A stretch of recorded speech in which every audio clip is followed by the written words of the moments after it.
welcome back to another episode of Behind the Veil, where we discuss subjects of high strangeness and things that challenge what we know of reality. I'm your host, Mike Hughes. And I'm your co-host, Christian Julian. And today we're going to be talking about cryptids. And, creatures of the unknown. Yeah, so just for the first-time listeners, how would you explain what a cryptid is?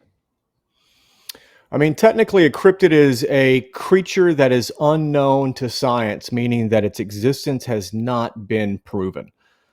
So that is a cryptid in its technical term.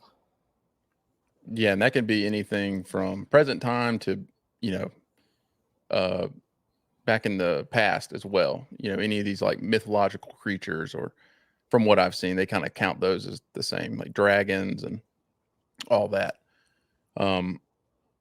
And you kind of have a good history of kind of searching for these cryptids, if I remember what you told me before, especially with Bigfoot in particular.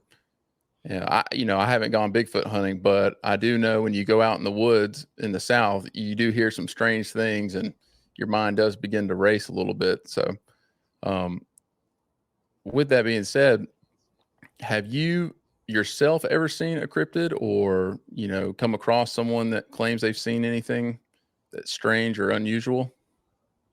Well, I can tell you this, man. Cryptids is probably one of my most favorite things, and I've probably spent more time diving into cryptids than even UFOs and everything else in the paranormal spectrum alone. The thing that got me with cryptids was just growing up as a kid. I would see these shows, sci-fi shows, Loch Ness Monster, of course, like seeing the famous Patterson footage, which is Patty the Bigfoot. That was recorded back in the 1960s. Mm-hmm. And as a kid, I really got hooked on cryptids. I guess some of the more famous cryptids out there would be Loch Ness, Chupacabra, Bigfoot.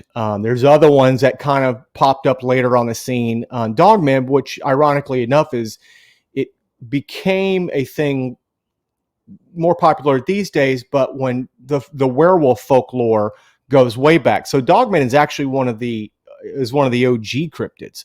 Okay. And then you got Jersey Devil, of course.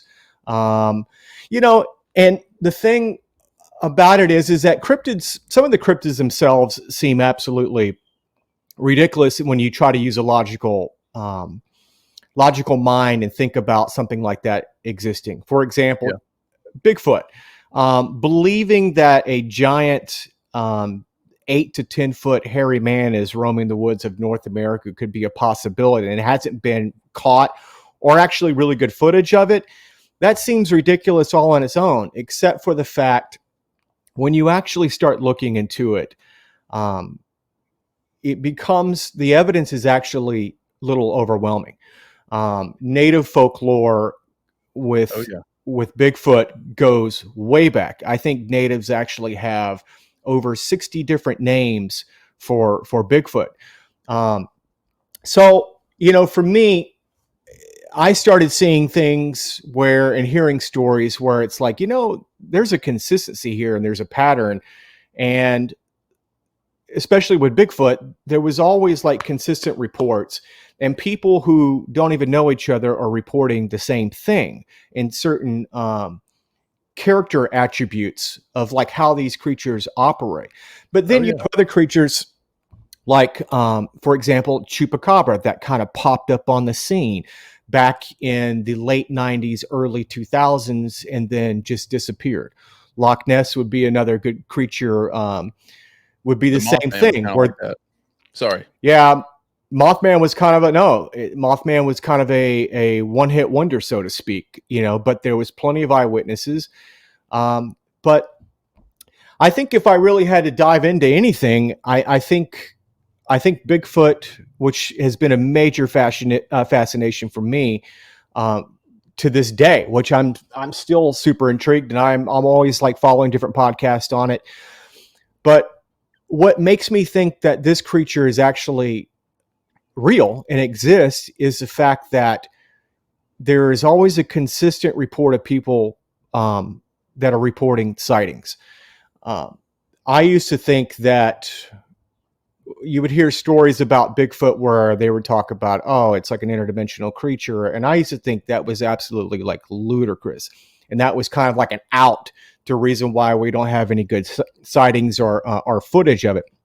But the more you actually dive into it, the more you start seeing and hearing things that actually make that seem more realistic than not.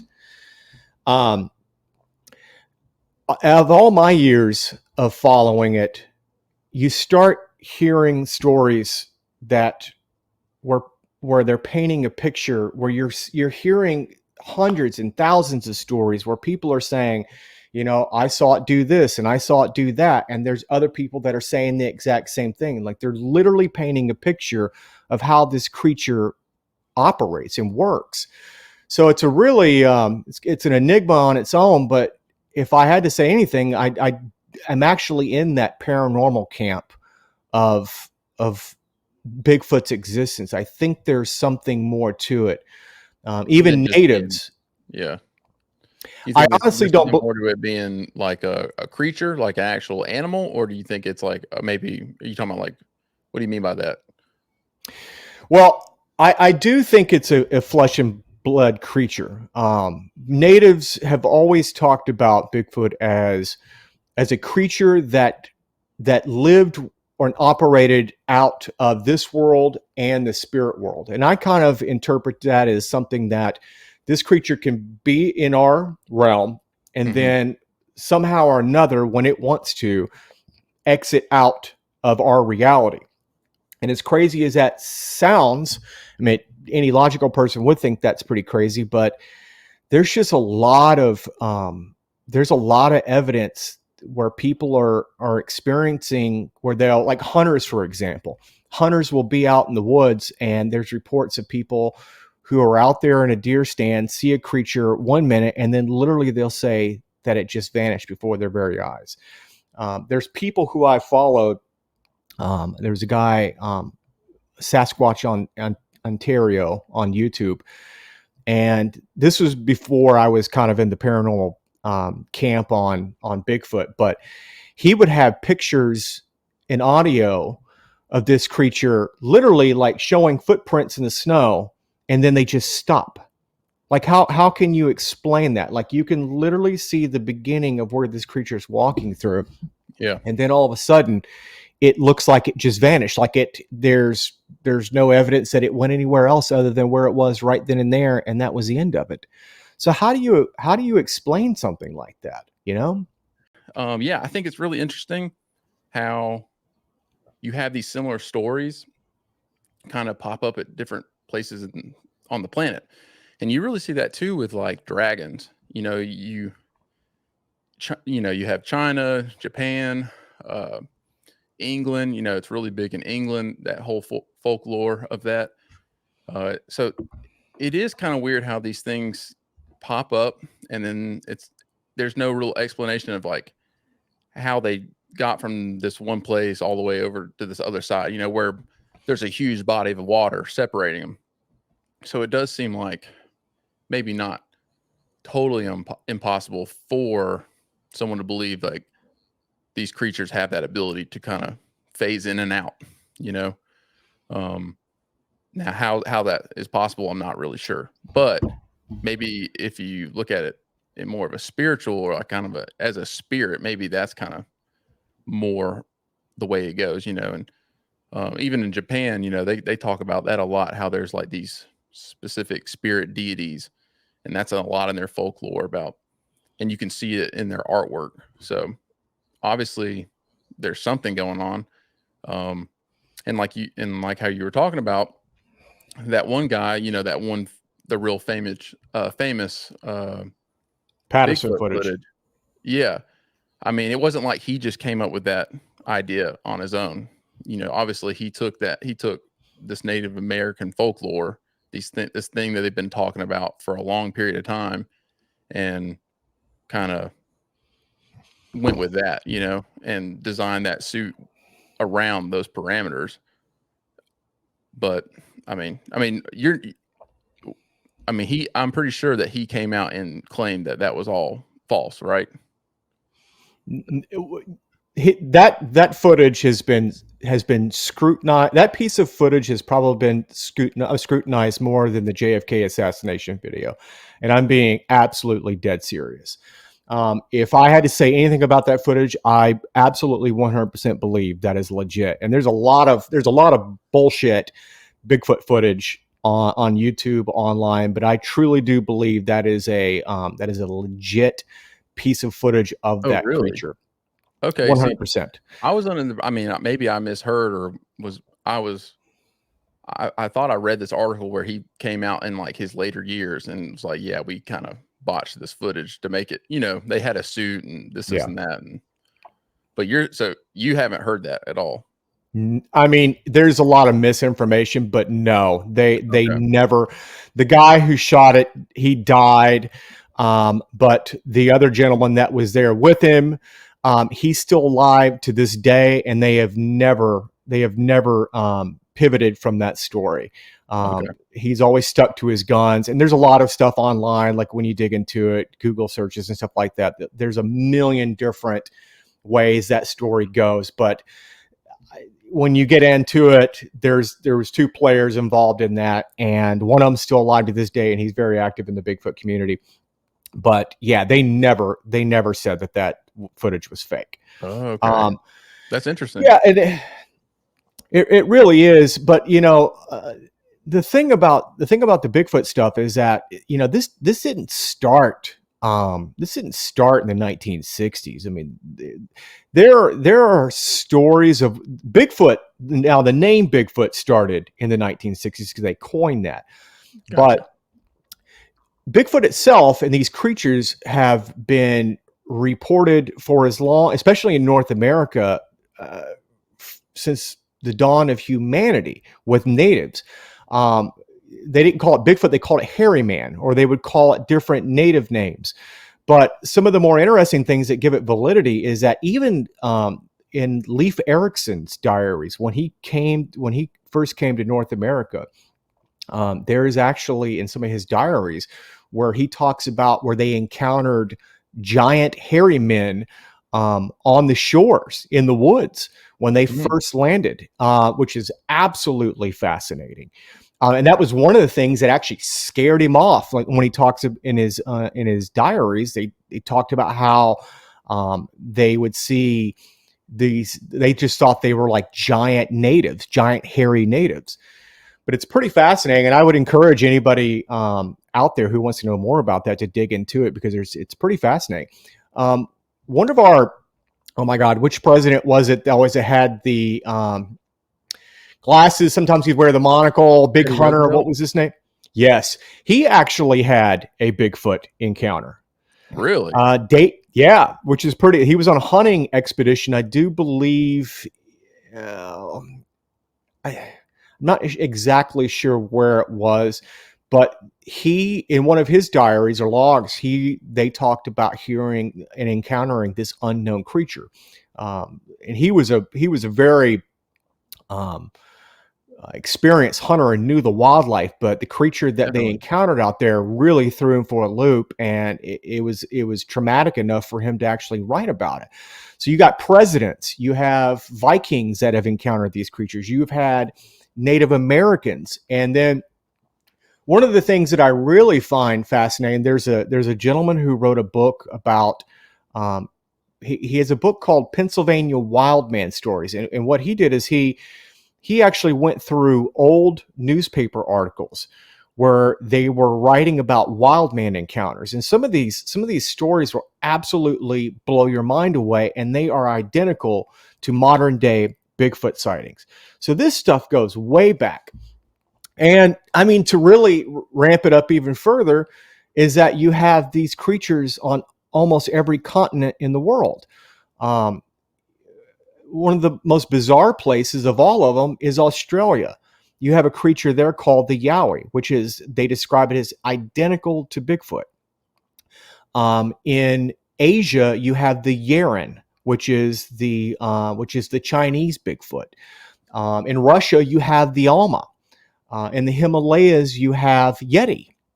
And then in North America, you have a multitude of names, and forgive me, but they even have one in South America, and I'm probably going to butcher this. Um, you have grassman in America, which is another term. They call them wendigos here in Canada. That's one of the Oh yeah. terms they've actually coined. Even in like Malaysia, they have a smaller version of Bigfoot called orang pendek, and a lot of the Vietnam veterans would come back with stories. There's some amazing stories about orang pendek where they would see this. It's not as big as the Bigfoot here in North America, but it's a short version of Bigfoot. They usually say it's like 4 feet tall, maybe 5 foot tall at max. Um, but there's a lot of stories from veterans who have claimed that they've seen this thing. Really? And then yeah, it's amazing. It's amazing. Yeah, I had no And idea. I then never knew that. South America, they have the mapping guari. I probably butchered that terribly, but so they have this creature in South America as well. So how do you explain that? I mean, how does how do you have a creature of that caliber literally living on every continent on this planet and still getting reports of these creatures to this day? You know, how is that possible? I mean, it really makes you question, or it makes you realize rather, that there's got to be something more to this. And each of these creatures, a lot of them have their own physical attributes that makes them unique in their own right. Yeah, almost like it's adapted for that environment that it's in a little better. Um, I don't know. I mean, now if you think about it, we live in North America. How often do you see a bear? I like never see a bear. I know they're out there, but you never see them. And Or a there's dead really, animal. yeah. I mean, How often do you see a dead deer in the woods, yeah, like exactly. skeleton remains and etc.? So there is. I mean, I definitely can believe that there can be a large creature that lives out in the wilderness that is rarely ever seen. I mean, look at snow leopards. That's another great one. It's very rare, and hard to even find them or see them.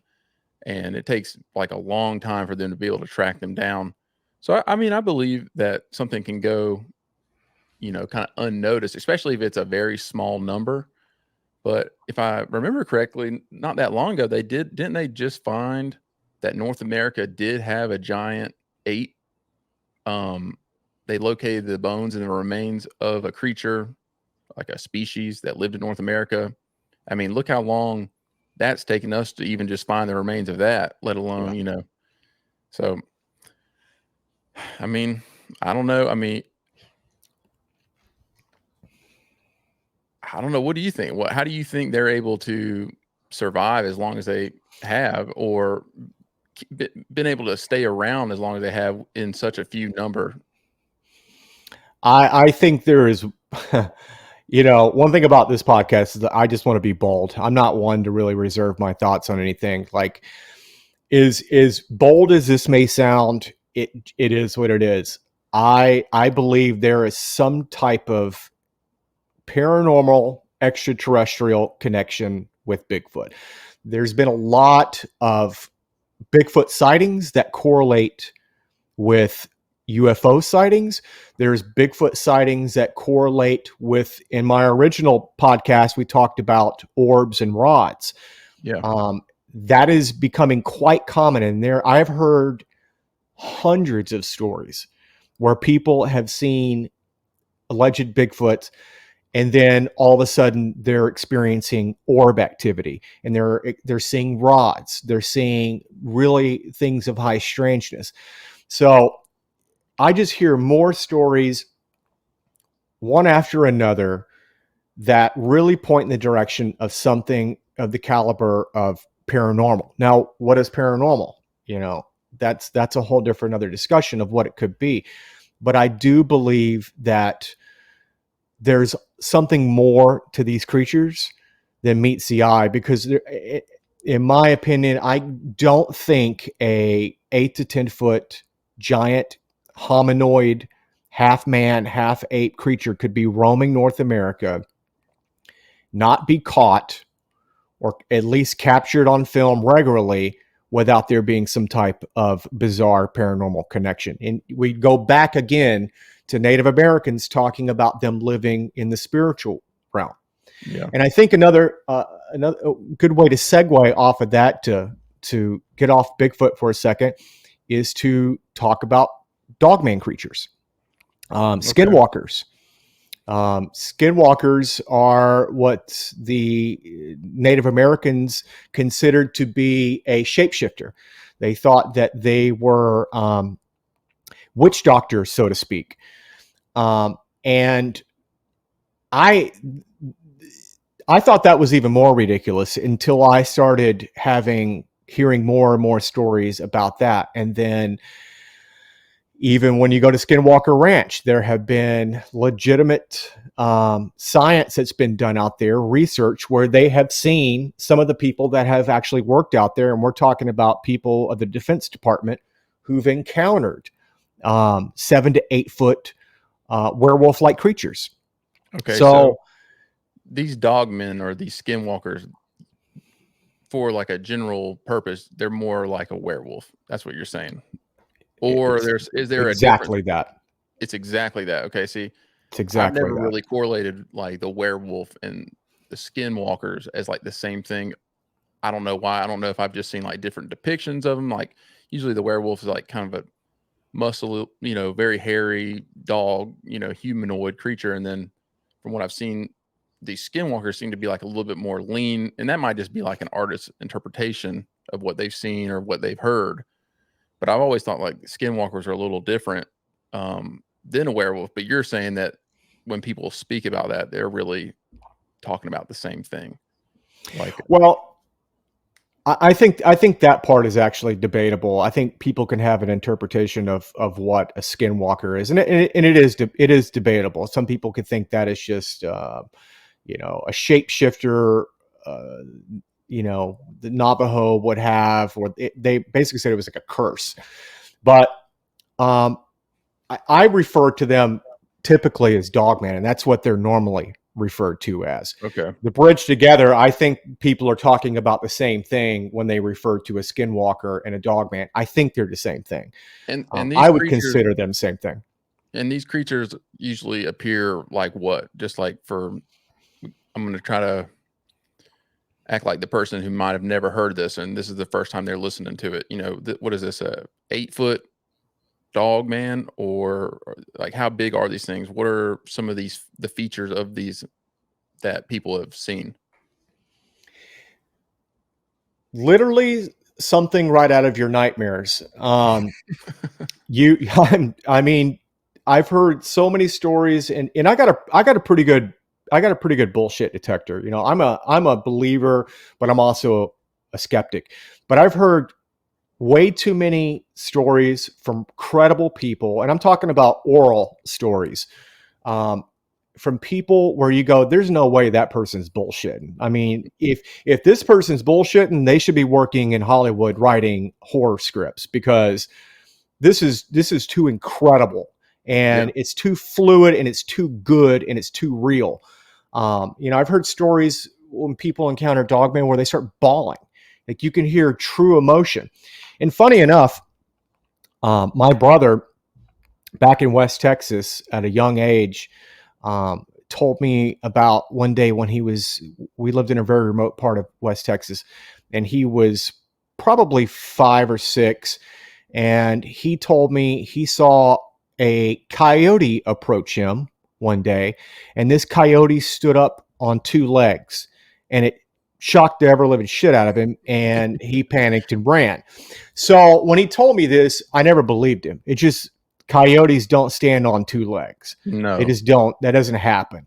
So, 20 years goes by, never even thought twice about that story. And then I start hearing dogman reports. And I've heard literally a carbon copy of his story, where sometimes in certain scenarios, they'll see, like, hunters will be out in the woods, and there'll be a large dog that they see on 4 legs. And then all of a sudden they'll say, and that's when it stood up.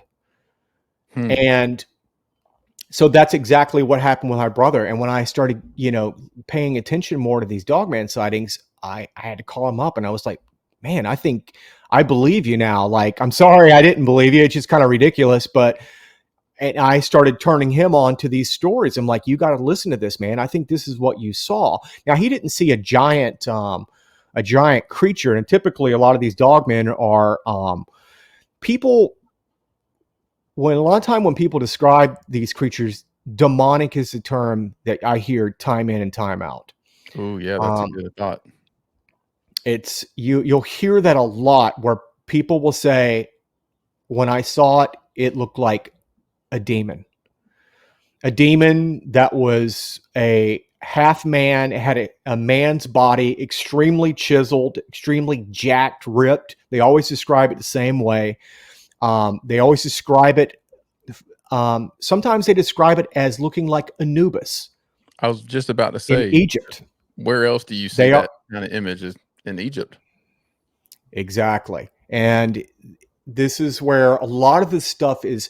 Once you really start getting into this, you start seeing how all of this goes back really far into history.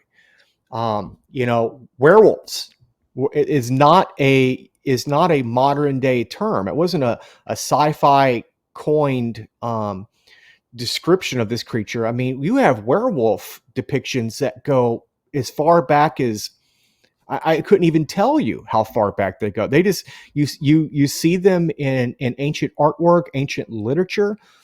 There have been, I think it was Plato actually, and forgive me if I'm wrong, but somebody can actually look this up.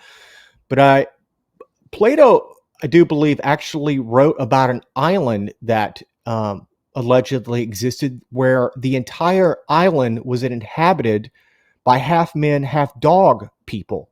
Hmm. And I forget the name of what they called them, but he wrote about this. And if it's not Plato, it's another figure in our history, a legit figure. Philosopher. Um, where he wrote about this island of this species of dog men. Hmm. So it's super mind boggling, from an outsider looking in, like when you're peeking in and you're hearing this, it absolutely sounds ridiculous. And I don't blame anybody for thinking somebody's a lunatic for even believing any of this stuff. But when you start pulling back the layers of this stuff and kind of digging into it and just like, hey, you know what? I'm going to peek in a little bit further.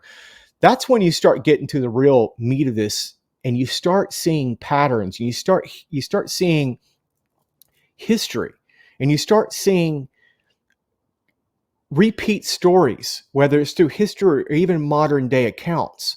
Hmm. One of the things that really blew me away, that gave a lot of credit, well, actually kind of ramped it up even further for me in the paranormal world, is anybody watching this. If you're into UFOs, you're into cryptids, especially what's happening right now, read the book Skinwalkers at the Pentagon. And that was written by George Knapp and another guy who is a physicist, and he worked out at Skinwalker Ranch, and he's done work for the DoD. But when they wrote the book, they were writing reports about what happened over at Skinwalker Ranch. And one of the things that really, when I read this, disturbed me, was that when some of these researchers were going back home to where they lived after Yeah. leaving the ranch, they had this thing called the hitchhiker effect. And the hitchhiker effect is when something will follow you wherever you go. So if you go to a hotbed of activity where something's happening, all Yeah. of a sudden when you go home, no matter how far away you are, you can continue to have paranormal experiences. So there was a couple of these people where when they got into their homes away from the ranch, them and including their family started having poltergeist type activity happening at the home. And then the most terrifying thing that happened was they were actually seeing dogman creatures. The person who left the ranch was seeing them. the person's family was seeing them. Even some of the kids were seeing these creatures. Wow. There's one part in the book where I think the wife was looking out the window and she saw this creature, a dog man, leaning up against this tree, watching her through the window. Nightmare fuel. And it really was. And she was just completely awestruck of what she was looking at. And this thing, all of a sudden, I think it grinned at her and then hauled ass out of there. Like she reported actually it leaving, like when it was running, it was kicking up leaves. So No. how do you explain that? How do you connect those dots to where legitimate Department of Defense people are reporting seeing these creatures? This isn't like some random Joe saying, "Hey, I saw this."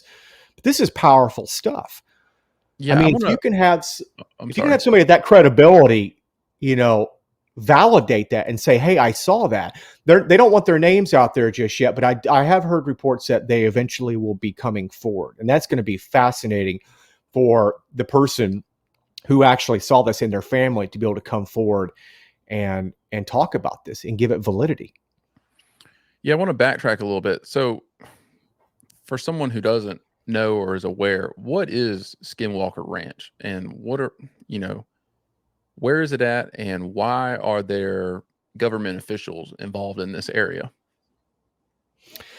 Well, the ranch originally was owned by the Shermans, and then the Shermans were building a homestead and a cattle ranch. And if you read the book, which I would highly recommend anybody hunt for a Skinwalker, it's an amazing book that really goes into the details of what happened. So the Shermans started having extreme high strangeness happening there. They started having cattle mutilations. They started seeing UFOs. They started having like weird poltergeist activity. There was one moment when they were out there in their cattle field and a giant wolf walked up to them, very non-aggressive. They even mentioned like it actually looked kind of friendly, like it just walked up super casual, but it was massive. And they described it as what they thought was a dire wolf, which is an extinct species of wolf that was huge. Yeah. But all of a sudden, they're just sitting there watching this wolf that just walked up, and it casually goes right up to a cow and bites it right on the snout and starts dragging. I think it was a calf, started dragging the calf away. So they're freaking out. They go to grab, I think they run and grab a firearm and start shooting shots at this wolf because it's starting to kill their cow. Bizarrely enough, every time they shot the creature, it had no effect. He actually ran back and got a larger rifle because they thought that the gun that they were originally shooting, I think it was a pistol, they were like, it's not doing anything to it. So they went and got a large rifle, shot it, and they actually reported fur flying off and even seeing a chunk of flesh fly off the creature. Once they shot it that time, the creature let go of the cow, kind of looked at him momentarily, and then just casually walked off like nothing happened. Wow. They tried following this creature. Um, they were following its tracks, and then eventually the tracks just disappeared, and it just went off into the void. So yeah, that's Skinwalker in a nutshell. I mean, there was a Yeah. whole lot of stuff that was going on. It got the attention of the government. Which Eventually, that it alone was. is kind of interesting. I mean, you think if it was like just this made up story, the government would be able to discern that very quickly and kind of move on instead of putting money and effort into something like that. But the fact that they're kind of hanging around and kind of also elaborating on these experiences, I mean, that kind of gives it some validity from what I think, from my point of view. Yeah, and the ranch was eventually bought by a guy named Robert Bigelow. He was a real estate tycoon billionaire. And he was really interested in some of the high strangeness stuff. So when he bought the ranch, he started setting up a organization called NIDS, which was a basically contract out by the government. So they were doing research on that. They were documenting all of the crazy high strangeness that they were experiencing. And a lot of that information, some of it came out in the book, and they were able to write about some of the experiences that happened out there. They saw some of the people that were working out there saw dinosaur-like creatures. They saw, interestingly enough, I mean, Skinwalker Ranch is the mecca of high strangeness. They had moments where they had an experience where they saw what they thought was a portal that ripped open in the sky, and it looked like light was coming out of it from almost from another realm. And they were reporting what they saw. They described as Bigfoot creatures crawling out of this portal and literally landing on the ranch property. I don't know how high it was, but it was actually in the air, and these creatures were crawling out of the portal, hit the ground, and then take off running. And this was reported by government people doing research there. This isn't some Looney Tunes that are out there just making stuff up. This is legit government research that was going on when this kind of stuff was documented. So there you have again another dot being connected, where they're describing Bigfoot creatures that are coming out. They're encountering dogman creatures on property. People who have gone to the ranch are experiencing dogman creatures at their own home. And not only that, but some of the neighbors of these people were seeing these dogman creatures. So you have multiple sources coming forth. And multiple saying, sources. Hey, there's something going on over here. And kind of with the dogman, it being interesting, it's linked to Egypt and this kind of random area in the United States. I've heard these stories that people believe there are these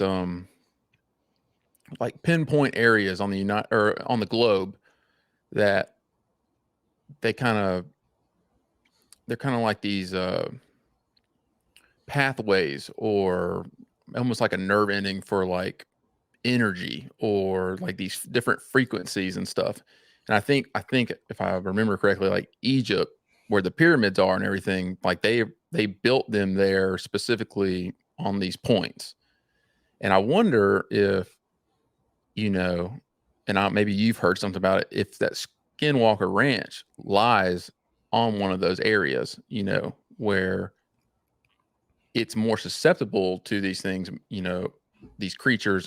And especially it's interesting hearing kind of with that thought and hearing that there's a portal that opens up, and maybe you're looking at like an interdimensional incident, or there are these like waypoints or areas that you can actually pass into maybe a different dimension, and these creatures are just from that different dimension, and they're kind of leaking into our realm per se.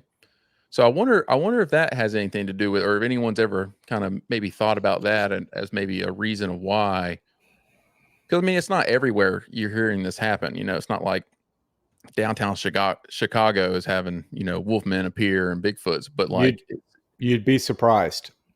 Oh, don't tell me that. We have to You'd get be the surprised. But yeah, have you heard anything like that, or have you ever thought maybe that's a possibility of why these things are occurring? Well, I'd like to go back just a little bit further on Skinwalker Ranch. None of this stuff is new. This area, the natives considered that particular area sacred. And a lot of the petroglyphs, like some of the rock artwork, they have what has been depicted by natives. It's a spiral. You'll see that in some of the petroglyphs out there, and even some stuff on the ground where the natives have a a spiral that starts at the core and spins all the way out. And when you talk to Native Americans, they describe that as a portal. They describe that as a doorway. So the natives clearly knew something was special about this area in the Uinta Basin. That's what that area is at in Utah. It's called the Uinta Basin, and that's a lot of that area. The majority of it is native. It's reservation land. It's native land. So they clearly knew something was very unique about that, and then they had religious type attachment to that area. So yeah, I do believe there's something to that. There's like hot spots, but I think the real takeaway from all of this is that I don't is people we think we got everything figured out, and in reality we really don't. When you start hearing this kind of stuff, it's easy to just shake it off and go, that's impossible. But again, when you start diving more into it, you start seeing that, there really is something to this. I don't know what it is. And I don't think anybody else does either, but clearly there's something that's happened. This isn't like, Mothman, where it's like one time and that was the end of it. There's other creatures out here. Jersey Devil, that was a thing that only lasted for a very short period of time. And that was the end of the story. But when you start having these creatures that just will not die out, where people are constantly reporting them, every year people are having encounters. And when you hear some of these stories, you can tell that some of these people are absolutely serious. And I don't think that every story that you hear is, legit. You got to use your common sense when it comes to it and use your gut. But there's just way too many sightings and way too many reports for any of this stuff to be people's, imagination or making up, for that matter. Yeah. I just I wonder. I mean, I've never seen that, but I would imagine seeing that it would affect you pretty greatly. It probably kind of rock your world, kind of make you question a lot about what is real, what's not. And like we kind of mentioned it in the last episode, I'm pretty sure it would be hard to like, come forth with that kind of information and talk about it and be like, yeah, I saw this dog man crawl out of a portal in my backyard. I'm sure there's a lot of people that would probably stray away from telling kind of those experiences they're having, which is a shame. But I think the more we talk about it and you know, kind of normalize it, maybe we'll hear some more of these kind of experiences. Yeah, it is interesting that there's these specific ones that appear more than others. It's it's almost like there is like a group or a society of these creatures. And you kind of said that you think there's maybe a correlation with extraterrestrials. Do you think there's like maybe like a group, like they have like a group or a society where these things kind of live together or associate with one another? Do you think that's a possibility? I mean, because it is kind of interesting how these Bigfoot creatures, which are kind of far off from the gray men that you hear about or these aliens, that they don't look anything alike. In fact, they're exact opposites, really.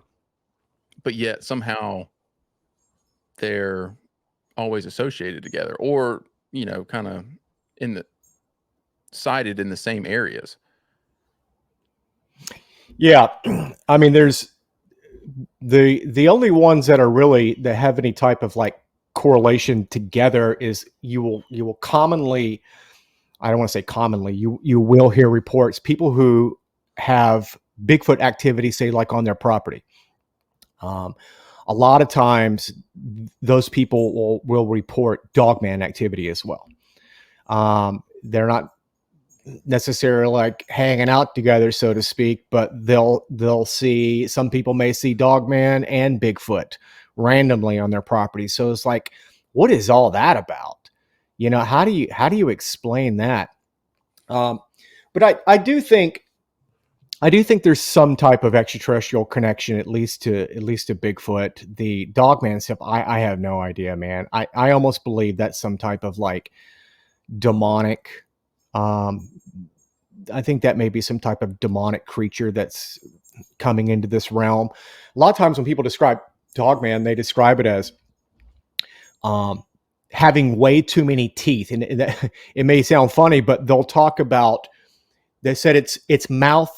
It had so many teeth in its mouth that it didn't even make sense of how it could have that many teeth in its mouth. Like literally teeth. Like have you ever seen like a shark where their Yeah. teeth will overlap one Yeah, they another? have like rows of teeth. It's you hear quite often on Dogman sightings that whenever they're showing their teeth, that their teeth are literally like overlapping and they look like daggers, and they'll be crooked and they're just kind of like all over the place.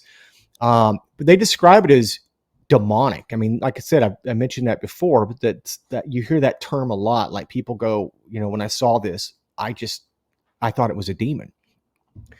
Yeah. So, I don't know, what Dogman can be. I don't know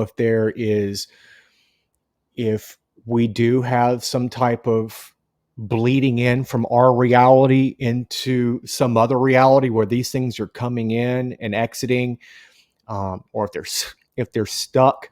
Um, I don't know, but you have other creatures like, for example, like chupacabra, which is I was there was a craze for that in the late '90s, early 2000s, and that started in Puerto Rico, and everybody was, there was hundreds of sightings of the chupacabra.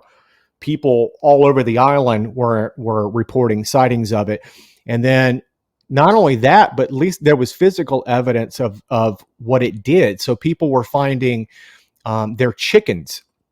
They would find, if someone had a bunch of chickens in their yard, they'd find 15 dead chickens in their backyard, and they would all have puncture marks on like their necks and on their bodies. And when they did autopsies, when they were gathering these chickens up, they were seeing that the organs and blood were being sucked out of the body, Almost like a and vampire. almost like a vampire. It was like this creature was literally just like puncturing these things and sucking out the fluids and even some of the organs inside the body. And that was going on for quite a while. And then eventually it started bleeding over into Mexico, and then southern Texas. But the creature originally was described as extremely alien looking. They would describe it as a hunchback, reptilian looking creature with spines and bright red eyes. And that was reported by hundreds of people on Puerto Rico and even in Mexico. And then it kind of pivoted in Texas in the early 2000s. People were what they thought were chupacabras, where they were finding dead chickens, and it kind of popped back up again. But the creature that they were finding now looked more like a coyote with mange. There was pictures of it, there was video of it, and it looked like a hairless dog, um, like a coyote with mange. I mean, that's literally what it looked like. There's actually been some that were shot and killed. Um, they've had science look at some of these, and there was some oddities about it. Like sometimes the eye color would be yellow, which was bizarre. Mm-hmm. It would not be your typical coyote. Sometimes they would say, we think it's some type of crossbreed between a coyote and a dog, or a coyote and a fox. And then that just kind of trickled out. That just disappeared. You don't even really hear of chupacabra sightings anymore. But I remember back when I was a kid, like we were crazy about chupacabra. Remember going down the Blockbuster, and we were renting VHS tapes on chupacabra documentaries. And there was one particular scene in this documentary we were watching. I can't remember what it was called. I'm sure there can't be that many of them from that time period, but there were, what Chinooks are. You're a military guy. Oh yeah. They had footage of these Chinooks landing, and there were what looked like military personnel in white biohazard suits face mask, the whole thing, collecting these chickens and putting them into bags. I mean, I saw the video, and that was back in the late 90s or even maybe even early 90s. So there's no way someone's doing CGI or staging that. It just wasn't really, you couldn't do that back then. So it was Yeah. actually legit footage of military personnel gathering these specimens of these dead animals that were allegedly killed by chupacabra. So really, really wild stuff. But you Yeah, haven't that heard anything of chupacabra in quite a while. yeah, that creature, we kind of spoke about this the other day, but that creature, this like the pictures of it are very similar to that alien encounter that happened in South America. Um, that the one that the three girls walked up on, and kind of the whole city saw this whole There thing. And was there's some like, similarities. yeah, and like if you look at the image that they took from those girls of what they saw, and you look at kind of the way that these chupacabras look, I think there's a pretty big similarity, like with the eyes and the body shape and the size. I mean, do you think maybe that was extraterrestrials, like kind of living here on the planet, and they were trying to survive, and that's kind of why they were attacking these chickens, and you were seeing these abnormality killings like that can't really be explained in a normal sense. And maybe like you said, the government came in and was able to remove them or figure out some way to kind of get rid of them, and that's why you don't really hear about them anymore. Well, the legend goes is that we had a top secret military installation in the jungles of Puerto Rico, and I wouldn't doubt that. But apparently, when the as story goes, chupacabra sightings started happening after a hurricane hit the island, and apparently, allegedly, this military installation, secret unknown military base, was damaged by the hurricane. Mm, And then, conveniently enough, chupacabra sightings started happening. So it seems that it's possible that these creatures or creature escaped. okay. Um, and a lot of people who are really into it think it's literally some type of extraterrestrial like baggage that got loose, like not a intelligent species that's flying here on a ship and it's Yeah. them, but more of, they think it's possible that it may have been some cargo of aliens. So Oh, aliens okay. I see maybe what you're saying. had these creatures on their ship, and for whatever reason they either escaped or they put them here on purpose. Wow.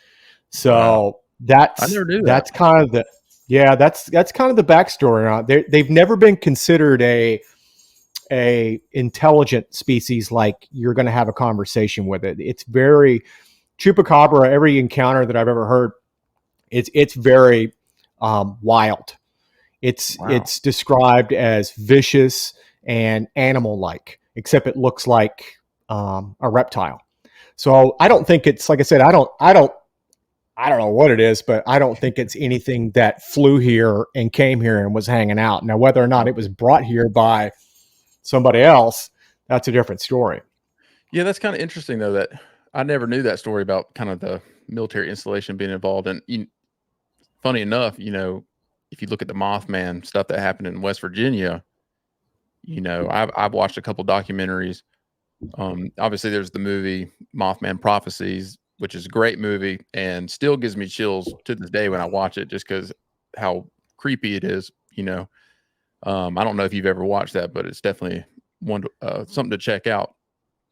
But you have this like one-time phenomenon creature, yet there are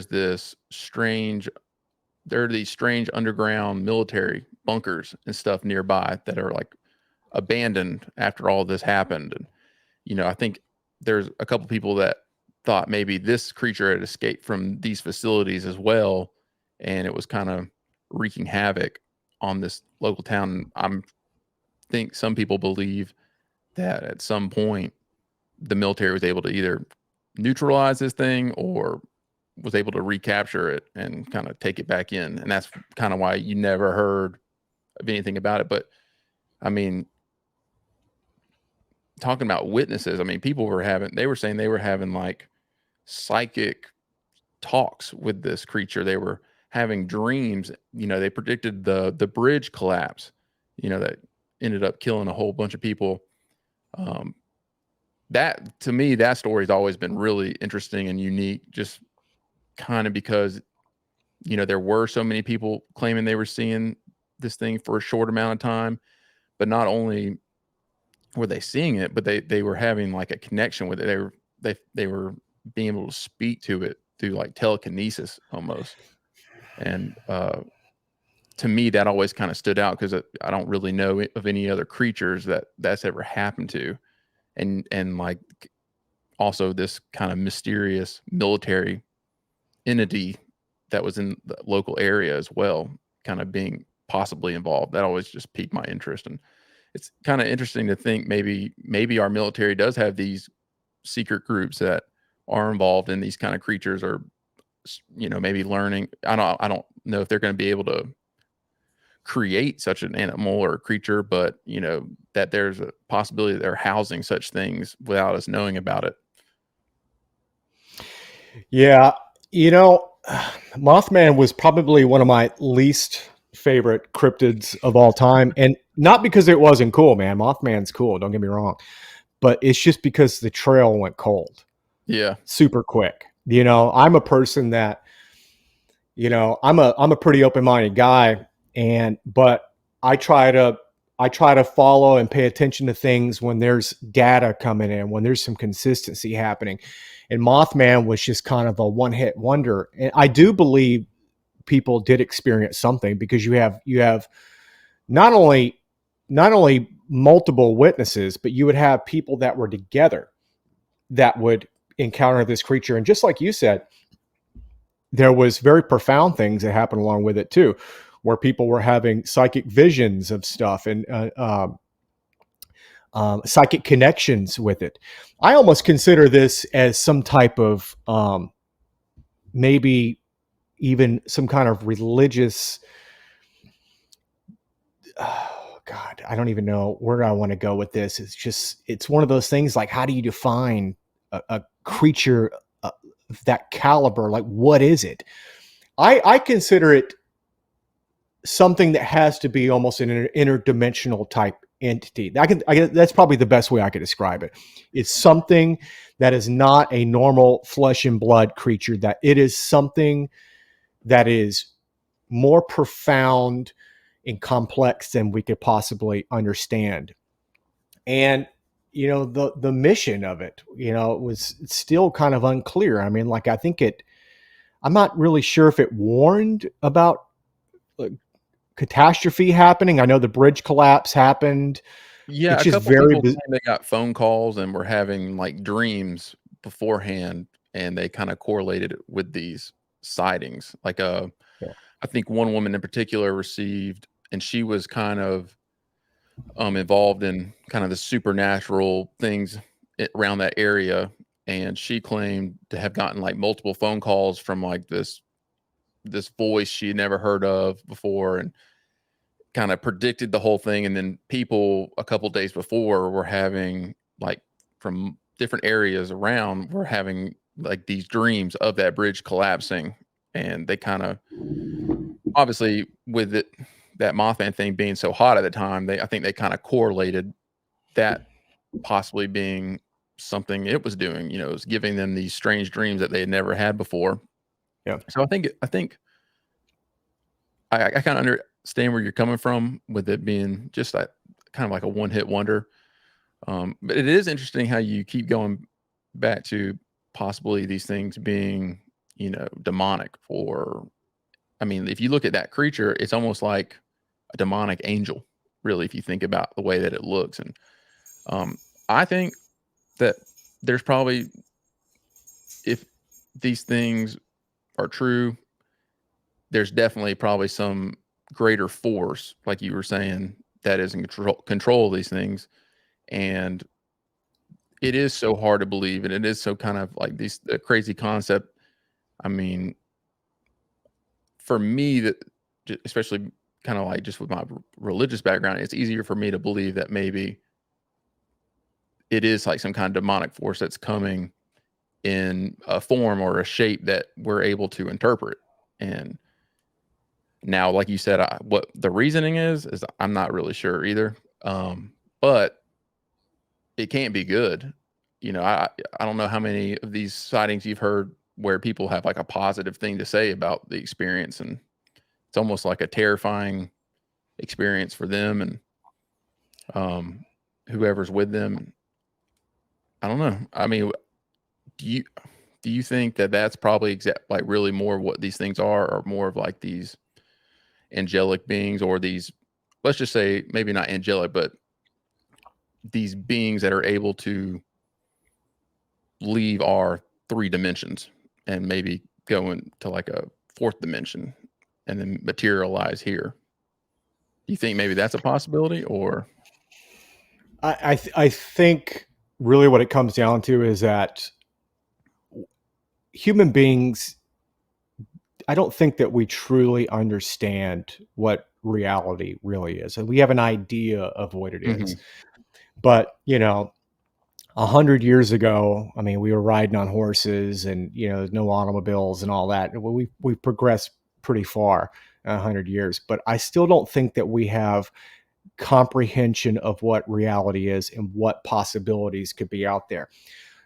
Consciousness itself, like when you're looking at, ants, um, doing their thing on the edge of a sidewalk, they're not really conscious of us and like what's actually happening Yeah.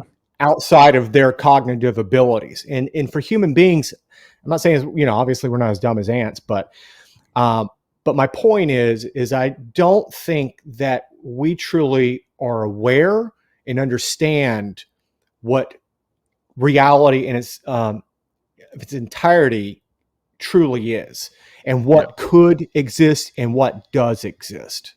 So the key is I think it's just being open minded and being able to be aware that these things have occurred and possibly do exist. I think that alone triggers something within inside yourself where you're able to have a deeper awareness, just being aware that of these stories or paying attention to or trying to understand it. I think it opens up new parameters in your own mind where it's the beginning steps of having some type of idea of how this stuff operates and how possibly it does exist, Yeah. I mean, if that makes any sense. yeah, it'd be great if we could maybe widen our consciousness to the ability to kind of perceive that reality that you're kind of speaking about. Because I mean, that's a good way to put it. With the ants, y- they don't really understand at all. They're just kind of doing their own thing, but there's like this larger than life thing going on around them. I mean, if you look at the cosmos, I mean, we're just like a speck of dust, or like an atom of a speck of dust compared to like the size and scale of some of this stuff. So yeah, I mean, And I don't think all, obviously, all cryptids, are bundled up in that. I mean, you have like Loch Ness. I mean, I was always super fascinated in Loch Ness Monster because it was a flesh and blood creature that was swimming around in a body of water, and people did see it. I honestly, if you want my opinion on that, I think there was something to it, but I don't think there's never been, you're not really hearing reports of it any longer, at least yeah, common. So I don't know. I don't know what to think about that one. I don't think that was a demonic interdimensional thing swimming around in our waters. I truly do believe if that did exist, that was a possibly the last of a species that may have just been evolved and survived extinction, and maybe their numbers were super super small, and maybe that was the last of them that happened. What do you think about Loch Ness? yeah. I mean, if I were to put money on anything, I'd probably believe it was like some kind of dinosaur that was sheltered off from, this extinction that happened. I mean, look at alligators and crocodiles. I mean, they were around that time of dinosaurs as well. They were able to survive. Um, you know, they also live in the water. This thing was kind of similar. We know that there were dinosaurs that were similar to how this thing looked. Plesiosaur. Yeah. So if anything, I've been to Scotland. I've driven through the Highlands, and that is a kind of a otherworldly place. And to think that, I don't know, you look at those mountain ranges, it would offer a lot of protection from, a blast or some kind of extinction event. And I think that that's probably what happened, was this thing just kind of lucked up and was in this body of water, and it kind of just stayed in that area, and it probably died off. I do wish they could find some remains or something of it. I don't really know how big that body of water is and how difficult that would probably be. And the fact that people probably didn't believe it was a creature to begin with. So they're probably like, we're not putting any money into trying to retrieve some bones of this. But I do wish they had been able to find something to be like, oh man, there really was something living in here. Because if you look at that, obviously the famous footage of that, or the picture, That was a fake. that was a fake. How did they fake it? The guy who did it eventually came forward. It's for anybody listening. It's the shadow silhouette of like the dinosaur head coming out of the water. That was actually a wooden carving, and Oh, really? wasn't even really it wasn't even really that big. It was actually created by a doctor, I do believe. And so yeah, that was that. But that doesn't discount the stories behind it, because there's Yeah. plenty of credible, actually some pretty decent footage out there of what looks like some type of creature swimming. But there's hundreds of reports of people actually seeing this creature that go pretty far back. Now, what do you think about the lack of there being evidence of a lot of these creatures exist, specifically like Bigfoot and skinwalkers and stuff like that? Because those are the ones that are still kind of talked about a lot today. Obviously, like Mothman, Chupacabra, that was kind of before everyone had cell phones and or just like high quality cameras. Now everyone's got it in their pocket. Um, but I do kind of find that odd. Like, do you? It's almost like they're aware of that fact now, and they like are more scarce about presenting themselves. Maybe. Yeah, I'm glad you brought that up, because one of the interesting things, if people have Bigfoot activity and they're harassing your home, throwing rocks, because typically that's kind of stuff that'll happen. Like if you have Sasquatch activity on your home, allegedly, you'll get what people report, knocks, where they'll come up and bang on the side of the house.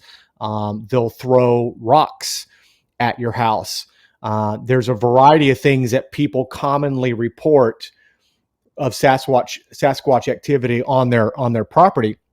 And one of the things, funny enough, to get Bigfoot or Sasquatch away is put up a game cam around your house, or put up a surveillance camera. And it's somehow or another, it's almost comical, because when you hear it, it's like, oh, conveniently enough, they want to disappear when you put up cameras, but they honestly do. It seems that they are aware what a camera is. I got different theories on that. I think with game cameras, if you ever look at game camera footage, a lot of animals can see IR light, and that's what is coming out of some of these cameras is infrared light, because that's what lights these creatures up at night on the game cameras. Yeah. You can actually see like moose and deer, when they're going by a game camera, they're staring right at it. Now, whether they're sensing the electronics in it or the electronic field, I believe they can actually see the infrared light. And there's a lot of animals that can see infrared, because that's how their eyes have evolved. Hmm. They see in that spectrum to a degree. But yeah, if people are having issues with Bigfoot, they always say put up a game cam, or put up motion lights around the house, and then ironically enough, they disappear. So there is something to that. And you know, there's been people who have encountered the creatures on their property, and they say that everything was going fine until someone brought a camera out. And when they tried to get a picture of it, the creatures never came back. So how do you explain that? And it's not just like one story where someone's saying that, it's hundreds where they're like, you know, I wanted to get a picture of it. So I brought a camera out. And when it saw the camera, when he saw me pull out the camera, it took off and then we never saw it again, or it would disappear for like months on end. So it's super interesting. And I don't really know how to explain that, but I mean, clearly they know what a camera is. Yeah. I mean, it's weird. I mean, like, what do you say to that? Yeah, it almost makes you think that they are intelligent for sure. You know, they're aware of these things, or they're whatever that camera gives off, they're either afraid of it or know to stay away from it. Yeah, I don't know. And I think I mean, that's there probably is, why a lot of people don't believe in these things, especially of nowadays, because course. they're like, why am I not seeing anything? Um, but then again, at the same time, now you're seeing all these videos of UFOs pop up, you know, way more. And you know, the famous one that's going around now was the one captured by the female on the plane. You know, it's zipping by their It was a model. yeah. She was a Um, Latin supermodel, and I think she took that. They captured that footage. I don't think she took. I think the pilot did it, and they actually did a flyby on it. But she was in the plane, and they kept that footage private for years. It just now came out. oh, so that's not a recent thing. No, no, I Oh, don't know. I don't know how long ago that footage was actually taken. I don't think it was like, 10 years ago. I think it was in the past like 5 to 3 years. oh But yeah, wow. they didn't put that video out until recently. I think they were kind of worried about the stigma. And again, yeah, and again, there you go. Here's someone with some amazing footage of this unexplained thing, yet they don't even want to put it out because they're afraid of the repercussions or maybe how people will perceive them, which is a shame. Um, but yeah, But it is. look Oh, at I mean, Bigfoot reports and Dogman reports. Like, I'm sorry, if you're going to come out and say report a Bigfoot sighting, there's no justice or fame in that. If anything, you're going to be ridiculed. yeah, So for people to actually come out and talk about this is it's pretty brave on their part. And I know a lot of people when I hear their story, because there's quite a few like Bigfoot podcasts I listen to. Sasquatch Chronicles, big shout out to Wes. I've been on his podcast before. Great guy, and he does a really good job of having very credible Bigfoot sightings where he'll bring guests on, and I think he's already up to close to 1,000 episodes. So if you're interested in Bigfoot, check out Sasquatch Chronicles. Big okay, shout out to Wes. He does a hell of a job, um, but you hear his stories and the people he brings on, and they're very credible. But you'll hear these people talk and say, I didn't feel comfortable. I'm just now getting this out. I didn't want to bring this out. And the only reason why you're hearing as many reports as you are now is because there's not as much taboo behind it as there was. People feel more comfortable due to social media, due to podcasts like ours and Wes and other people, where they can talk about these kind of things. And I think it's if you I mean, can you put yourself in someone's shoes who saw a Bigfoot? You're out hunting and you saw a Bigfoot. It'd be almost torturous, because if you're a person who worries about what people think about you or your career, that's something that you may not necessarily want to talk about. a hundred I mean, percent. due to this, I mean, people will like, he's losing it. He's a crazy guy's Yep. talking about seeing Bigfoot.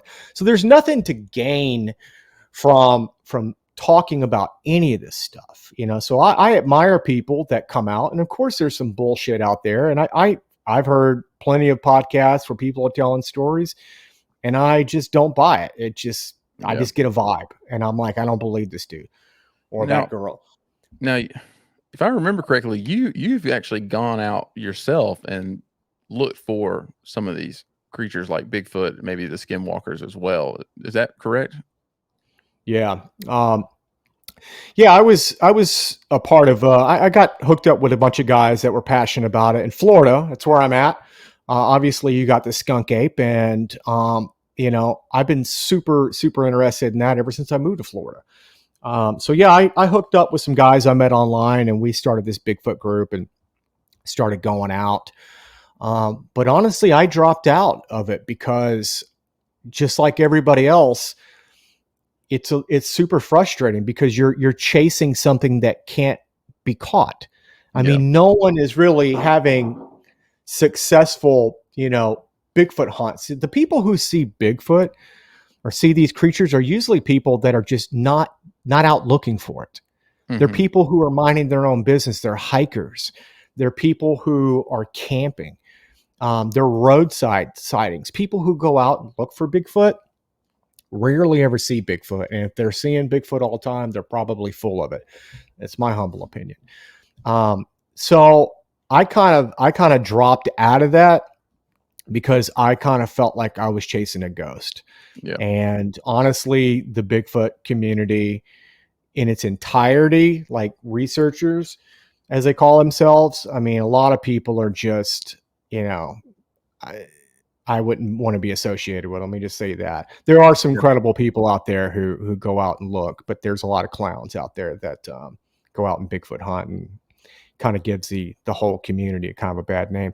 But honestly, in Florida, I don't really think Bigfoot activity in Florida is as prevalent as it used to be. Um, Florida is a wild place, but Florida's wild in your backyard, and it's overdeveloped. Our wilderness is not. You're in Georgia. Georgia Yeah. has some vast areas of wilderness where you can go out in the woods, and you're in the woods for Oh miles and yeah. miles and miles. Florida, on the other hand, you have pockets of wilderness. And I do believe that some of these creatures are here because you do hear stories, but you don't really hear it that often. There's probably more Bigfoot sightings coming out of Georgia than there is Florida. But historically, Bigfoot sightings through the 40s, through the 70s, and even 80s were pretty common. But these days, like, I don't hear much sighting wise coming out of Florida. So again, I think they're here, but I don't think their numbers are as they would be in Washington State or North Carolina or Georgia, something like that, where areas where you have some real wilderness at. Yeah. It's interesting. Kind of how you were saying. It's almost like they pick and choose, and it's almost like there's maybe some kind of purpose behind unveiling themselves. I Uh, agree. I wonder what the purpose of that really is and why that is that they do pick these certain kind of people to see things. I don't know. Yeah, I don't know if I would actually like want to see that because I'm pretty sure that'd be terrifying to see something like that in the woods. Let alone, I mean, I'd hate to just run across a bear, let alone a giant ape, that looks like a man Yeah. or a skinwalker. Definitely a skinwalker would probably be worse out of the two of them. But yeah, I don't know. I'd almost believe that there's a purpose behind it. That it's almost like they're still letting people know, like, hey, we're here, we're still active, but um, this experience is like for you by yourself to kind of have and yeah. I can tell you this. A lot of people, when you hit the nail on the head when you said, I don't know if I'd want to have an experience like that, because a lot of times when I hear these reports from people, they always say right off the get go, I wish I would have never saw that damn thing. I wish I never would have. I wish I never would have went into the woods that day. A lot of times it's left people with a very negative experience. I think a lot of times when people see these creatures, it's very life changing for them, and I think it just rips a hole in their reality. I mean, you're seeing something that shouldn't exist, that it isn't supposed to exist, but yet you're seeing it. So I think when people have that type of encounter, whether it's Dogman, Bigfoot, whatever it may be, I think it psychologically, I think it changes you. I mean, I think it Oh, would have definitely. some very profound effects on you, you know? Oh yeah, I mean, just from like the little, what I talked about seeing in the Navy. I mean, that was an event on its own. I mean, that kind of changed my perspective about what is possible, and then seeing the clip from the model in the plane. It's like, what is going on? What are we encountering here? What's the purpose? And do should we be handling this in a different way than maybe we have been, other than ignoring it? Maybe and I think that's happening. I think we've seen a lot going on in the government right now. They're kind of acknowledging a lot of this and letting things be known, but ignoring it doesn't seem to have be answering anything. And I think like the more we know, the better. Personally, that's how I feel. I mean, if there are these things out there, I don't. Maybe it would be reality, like a reality shatter for most people. But for me personally, I'm just like, we need to know these things so we can maybe handle them better, or I don't know. I mean, we'll have to see. We'll have to see. Things seem to be kind of ramping up as of lately. So maybe there's something coming. Maybe there's some kind of uh, event that will happen. Hopefully, it's a good one. Maybe not a bad one, but uh, I just think this has got to be leading to something. I mean, I'd hate for it all to be for nothing. Yeah. And another thing too is, when you say it's by design or on purpose, a lot of times when these people are, say 90% of the time they encounter these creatures, they always describe Bigfoot, Sasquatch with a look of disdain. And that's how they always describe it. Like people will say when it looked at me with a look of pure disgust and hatred. Hmm. So, and it's why? Like what causes that? You don't really hear of like, oh, it was excited to see me and it was just like hanging out and wanted to share its dinner with me. It's always like the majority of time. Some are a little different, but the majority of time these creatures are always described as is it had a look of disgust on its face and pure hatred when it looked at the person that was encountering it. So it's not like they're like, hey, I'm seeking you out. Clearly, they're pissed off that you're even around. So it's like, what are they thinking? Like, what causes that disdain or that look of disgust towards people when they encounter you? Hmm. Well, maybe. I mean, they would have to perceive us as something, either as lesser or as an enemy, or some kind of got to be some kind have been some kind of conflict, to cause that. Um, hmm. Well, speaking of conflict, you're a religious guy. Are you familiar with Nephilim? Yes. Yeah. Yeah. You talking about Uh, the book in the Bible? Yeah. Yeah. so That's an interesting story or passage that wasn't added to the Bible, but kind of let you get into that. yeah, there's a lot of people that believe that they are a remnant of the Nephilim, and it, I mean it almost makes as much sense as anything else. But there's a lot of people who believe that there's some type of the way they describe these creatures is that the Nephilim were giants in the biblical stories, and that they were part of the fallen angels. So it was almost to me the way I interpret that is like it was a byproduct that was created, and for whatever reason, they decided that this is not going to be a part of the big picture here. And there was a flood to wipe the Nephilim out. And yeah, I mean, but you get into that, and there's a lot of people who have kind of connected those dots where they believe that there is some type of demonic Nephilim connection, biblical connection to these creatures. Yeah, and for religious people, I think that's probably maybe the easiest way to explain what these things are, these occurrences, these creatures, because they're nothing like what we have here on Earth. Um, Thankfully, some of them, but yet you hear these stories in the Bible about these demons, the powers they have, what they can do. If you maybe you're like a spiritually weak person, they seem to have more effect on people like that. Um, you look at, we're talking about angels. It's said that humans are essentially above angels in the hierarchy of things. And, these fallen angels came, they reproduced with, humans. They created giants, these beings.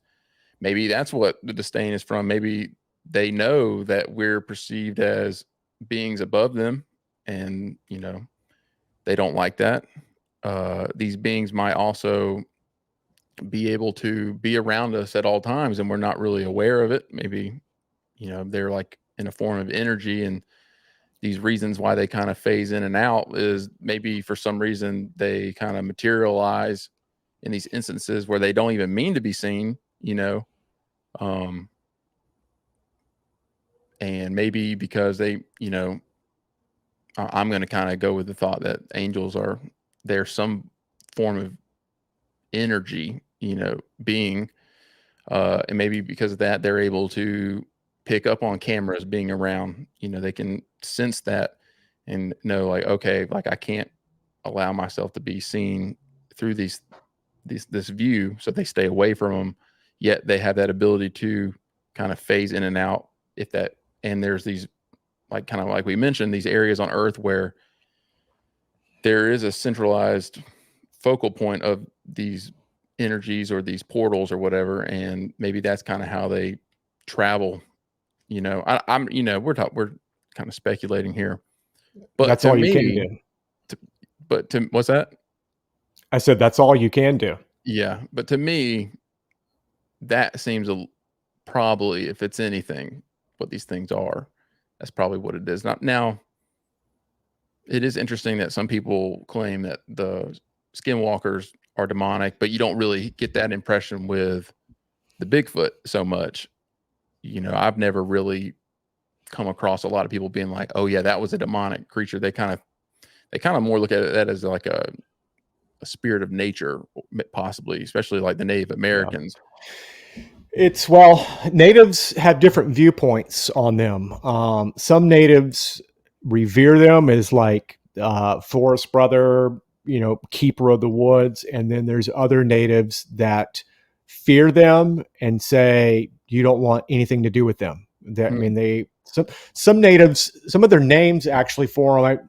I don't know the names off the top of my head, but some of the names in their term in their language is like child stealer or cannibal. So it's So there not is a it's negative there perception. is, but there's also a positive.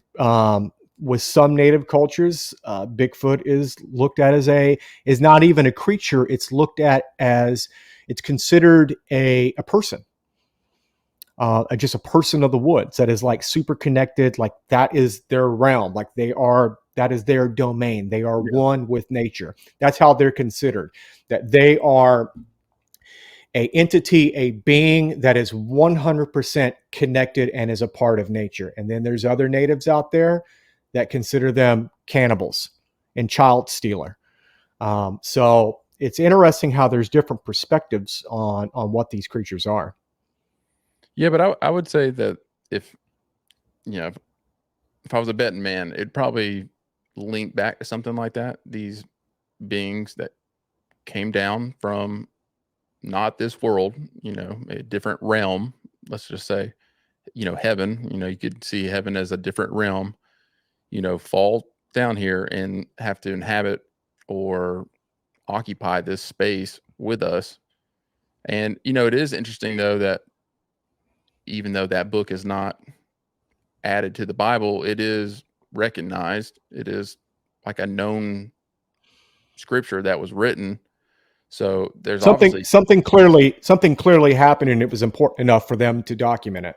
exactly. And you know, some people say the flood was specifically for that, and some people say it was just that the people of the world were becoming corrupted in general. So it might not have been 100% that reason, but that, if you want to believe that scripture happened, that they definitely influenced a lot of the people they were around at the time to, not be godly or, you know, in a good spiritual sense. So yeah, I mean, and I mean, think how long ago that was. I mean, you're talking about thousands and thousands of years ago, and these things are still being talked about. You have the pictures in Egypt, and you mentioned to me earlier that we actually have a podcast lined up with someone that's going to kind of go into detail about this. Correct? ET connection in the Bible. So, well, that's going to be an awesome one. Yeah, uh, that'll definitely be an episode to tune into, and I'm looking forward to that because I've watched a little bit of. I mean, he's got a lot of videos out there, but I watched one very extensively, and he definitely has mastered that information. That wheelhouse of what happened back then, and some people might believe him. Some people, they're obviously going to have their opinions. But I think it's definitely interesting to listen to, and he does provide a lot of sources for where he gets his information from, and kind of like these things that were going on. And I definitely think, if you want to really like draw the line, these creatures definitely probably have something that go back all the way to that time, because it's really, there's no other way to describe what's happening. It's not of this earth. Let's just put it that way. Well, yeah, and I think the key is that you don't ever want to invest everything into it and be like, this is fact, this is what it is. I think the key thing is whenever you're getting into any of this stuff, it's let it pique your interest. Let your mind be curious of the unknown, but don't ever set your hooks into a particular narrative and that becomes your pillar of truth. Yeah. I think it's good to be an open-minded person. I think it's good to try to connect the dots on things, be a skeptic, but also pay attention to the consistencies, pay attention to the dots that are being connected. And it's like, for me, I just think it starts to paint a picture of the possibilities of what things can be. Mm-hmm. I don't ever say, yes, this is fact. These creatures are this, or they exist that. I just go, at the end of the day, I just go, you know what? There's a lot of people out here that are having encounters, and it goes way back. There's a lot of evidence to back it up, physical or, oral evidence. And to me, it just piques my interest and go, hey, I just want to know. I just want to know the truth. And I want to, just keep my ear out for this kind of stuff. And it piques my interest and I follow it. But, you don't ever, like I said, you don't ever want to just like hook onto a certain thing and go, this is what it is. And that's what it's going to be. Just be open-minded, be curious, remain a skeptic, but also don't, discount things that people are saying. Yeah, and I think obviously that's a healthy mindset to have, and I think we're, at least on this podcast, we're going to kind of promote that always. We don't want to have we don't ever want to like close off our conversations to oh well, no, that's not actually what happened. We kind of, I at least personally, I want to stay open to all these possibilities, and be like, you're right, that could be a thing.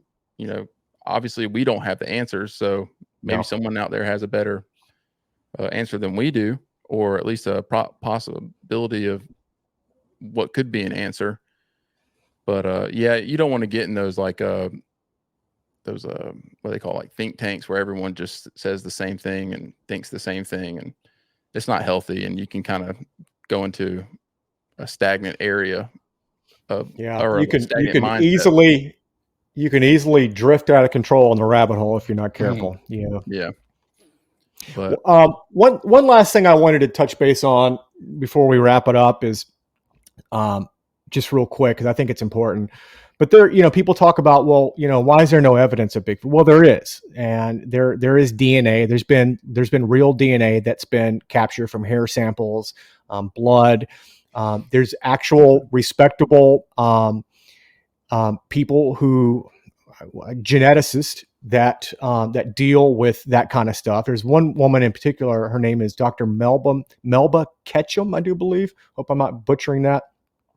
But she's a highly respected geneticist, and she was not a Bigfoot person, quote unquote, but someone most respectable geneticists would not even touch Bigfoot DNA or have anything to do with it because there was so much stigma around doing that. If you and I are academia and you're a geneticist and I'm a geneticist and you find out that I'm trying to do research on Bigfoot blood, that can make the circles and that could be detrimental to your career. Because people are like, this person's trying to do genetic work on a creature that doesn't exist. So it doesn't look good for you. And that's kind of how that works in the academia world. But to her credit, she was brought some evidence by some people that were very legitimate. And she started detecting oddities. And she thought it was automatically going to be discounted. Like, this is going to be bear, this is going to be whatever. It's not going to be anything that I can't figure out. Well, to her amazement, when they did the DNA testing on this alleged Bigfoot hair and blood, etc., it came up as human female, male unknown. so And it's been human. consistent. So both human, or I'm sorry, male and female DNA. Oh, No, it came up, the DNA specimens that she's inspected, dozens of them, if not more than that, oh, okay. have been human female. This is one sample. I'm Yes. not a geneticist, so I don't really truly understand it. But when they were trying to get results on the DNA, it came up as human female, male unknown. So anytime you're doing DNA stuff, it will show both male and female in the DNA strand. Gotcha. So the male part of the DNA is creature unknown, which is very Wow. mysterious because everything on this planet has a database. Wow. So for the male part of the chromosomes to show up as unknown blew her away. She's like, what am I looking at here? So other pieces of DNA that's come in over time has been the same thing. Human female, male unknown. What does that Yeah. mean? It just means, to me, the way I interpret that is it almost seems like some type of hybrid. That this creature is half human and the other half of it is unknown. So whether that's extraterrestrial, whatever you want to put on the board. Possibilities are endless. And So what does again, that mean? you could look at the Nephilim. These unknown beings come down and interact with humans and make offspring, and you get these odd creatures that come from it. These odd, not normal humans. Giants is, that's the big one. There was a movie that was made that kind of showed them as like these giant rock creatures, which I think that was kind of not accurate at all. I think that was maybe just like that guy's interpretation of it. Looked cool in the movie, but I just don't think there was like they were rock golems or whatever you want to call them. But yeah, again, here you have this link to this unexplained thing, and like you said, you're right. Everything especially humans. I mean, I've done the 23andMe thing, and it's like if it was a like a human female, human male, it would come up. It would be so easy for them to like figure that out. It's interesting. And when did you say that DNA? Or when she had this happen? Well, if anybody's interested in learning more about that, just look up Dr. Melba Ketchum, and I'm not sure how that's exactly spelt, but I followed some of her work, and she's a respectable geneticist. She's actually been shunned by that community because of the work that she's done. And she hasn't been like a raving, like, look what I got. The world needs to pay Yeah. attention to this. She's been, behind the scenes working on this, but the info has been brought to light, and she's been vocal on what she's discovered. And thank God, we have somebody Yeah. that's a respectable person in that community who can go, hey, I'm going to actually pay attention to this. I'm actually going to do the work and try to get this resolved. Because again, when the interviews that I've listened from her, she wasn't a Bigfoot fan. She wasn't a Bigfoot. She didn't even believe it existed. She just thought when she ran the DNA that she was going to put it into this, not necessarily the story, because that's not going to happen, but the DNA was going to be like, this is a bear, or this is, a mountain lion, Yeah. or elk, whatever, an animal, something that they know. But when she started doing different series of samples and the same thing started coming up, human, female, male unknown, she was like, I don't know how to explain this. This is impossible to have. So what Yeah. does that mean? It means we have something that we can't explain that's real. Yeah. And it's sad that this community, or the science community in general, would kind of react to those findings in that manner. To me, that's really strange because, you know, that's kind of like the job of a scientist, is to like kind of like expect all possibilities and then go through the scientific method to like kind of prove or disprove, like, you know, what's real and what's not.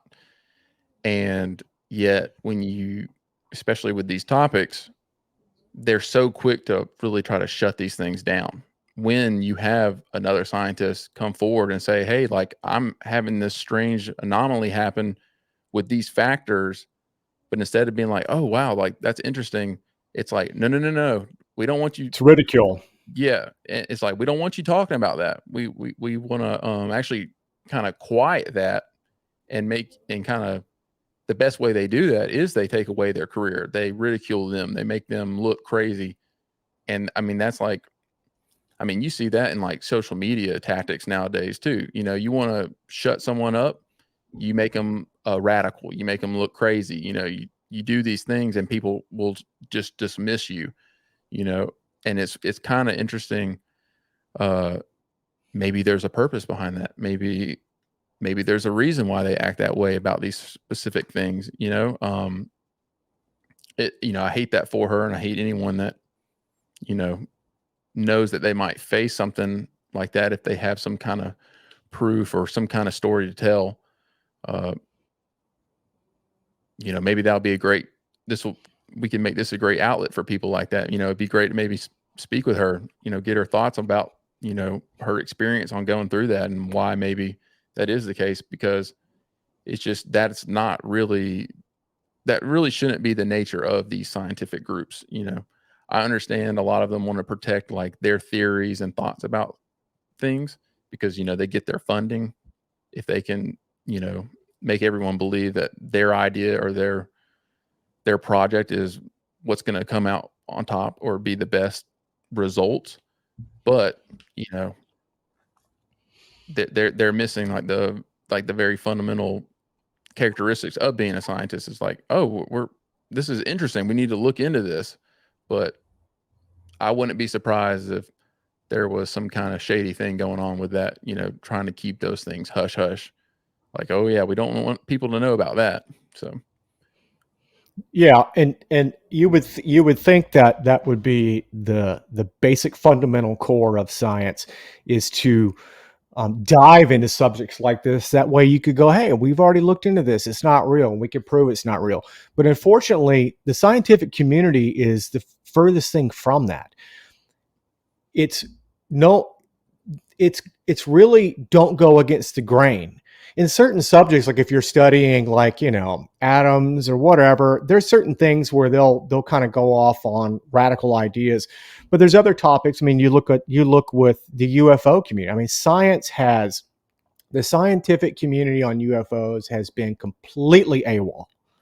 They want nothing to do with it. And if you're a scientist and you're looking into UFOs, you can consider your funding to disappear. You can your circles, your academic circles, you're shunned from because you're doing something that, hey, I think really what it comes down to is that you're brave enough to do something that's very risky, and I think it's easy for other scientists to mock and belittle and judge other scientists for doing that because they have the courage to actually do it when these other scientists do not, because Yeah, they're I agree. afraid of the results of actually trying to get into that type of research.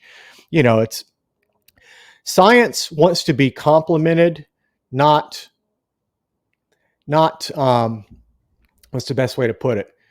They don't want to be proven wrong. Like, scientists want to, like, boost each other, where they're complimenting each other's work and adding something else to it. But when someone comes in with a radical idea and kind of shatters a particular theory that science has been, living off of, that's bad news for you, because that's not going to work out too well in the scientific community. Oh yeah. Even it's when you get into the theory of Darwinism. I mean, there's all kind of people that have, some scientists and archaeologists that have different theories about that, and they have been completely shunned because they went against a particular narrative. So it's sad. It's sad that we don't really have a scientific community that really wants to dive into things like this. And these are the type of things where when they get near it, they turn their backs on it and walk away, because it's just better to leave it alone. Yeah, that's a shame. But it could make for a great podcast. We could interview some people. I'd be more than willing to kind of talk about that experience because, you know, I think that maybe that side of things isn't really talked about as much. Everyone kind of just they want to kind of explain their, what they found or whatever, but like why is it that that is the case? Why is it that these situations are handled that way from these people from academia and stuff, and maybe get their beliefs on why that is. So, Well, hopefully we'll be able to find some of these people and bring them on, my friend. yeah, I'm looking forward to it. All right. Well, I feel like that we did a pretty good job tonight on cryptids, and I hope everybody enjoyed this show. And look forward to bringing you guys the next episode of some really cool conversations. Yeah, thank y'all for watching. All right. Until next time, we'll see you guys. All right, later, guys.